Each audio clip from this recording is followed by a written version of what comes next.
if the gold price continues to go up, we're going to talk about that in a moment. You think it's a bargain? I think you could be on a profit there. You should be queuing up to buy it. Who cares what it tastes like?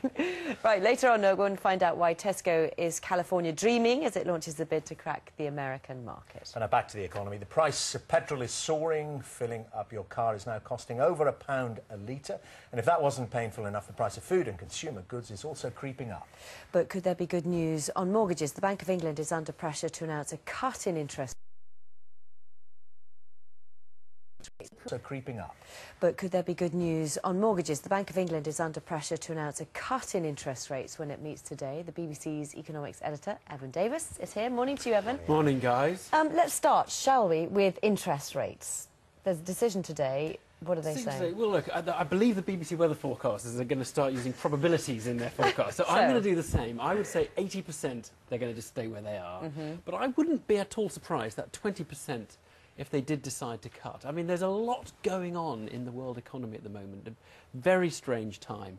And the Bank of England itself has described it as there's always uncertainty, there's always the unknown.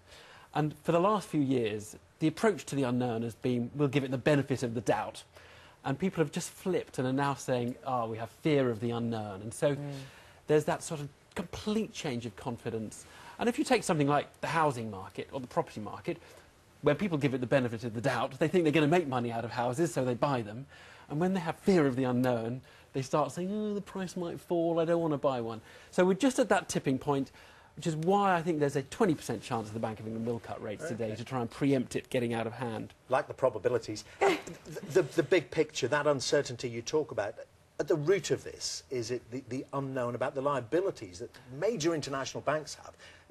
Billions of dollars out there that they don't know whether they're going to lose. The banking system is sitting on bits of paper which they thought had some value and which now they don't know whether they have any value, and bits of paper they thought were really safe bits of paper, you know, these IOUs, collateralised debt obligations, all these fantastically sophisticated things they've been making over the last few years, they now just have no idea how much they're worth. So there's tremendous fear.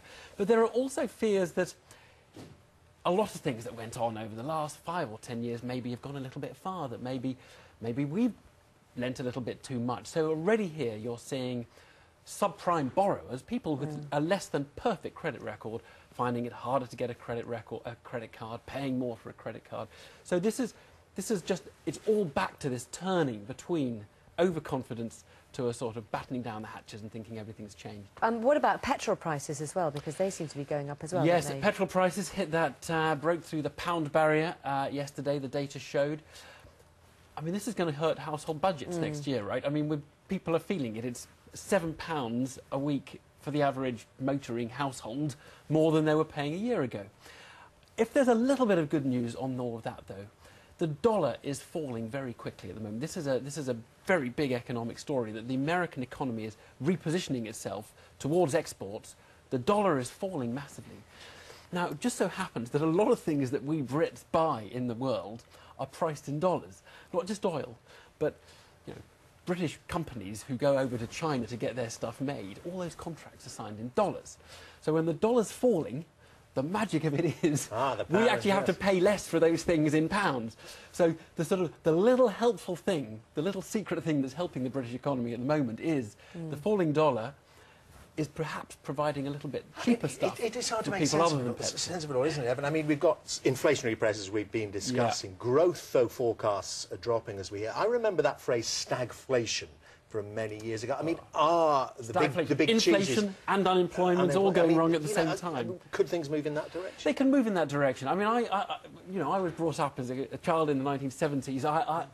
It was massively different then. We were at 25% inflation rather than 2.5% inflation, and we were getting very anxious about it. And I don't think we need to go back to anything like that. But what you can have in economics is a period of fantastic, you know, years of feast followed by years of famine. And we have had years of feast in which we've had these virtuous circles. A good thing happens and it leads to another good thing. That you lending occurs, that leads to economic growth, and everyone feels that's great, and that leads to more jobs, and that makes people more confident about more lending. And those things can flip around, in which instead of people lending money, you stop lending. That leads to someone losing their job, less spending, and then people say, oh, we better be more careful about how we're lending.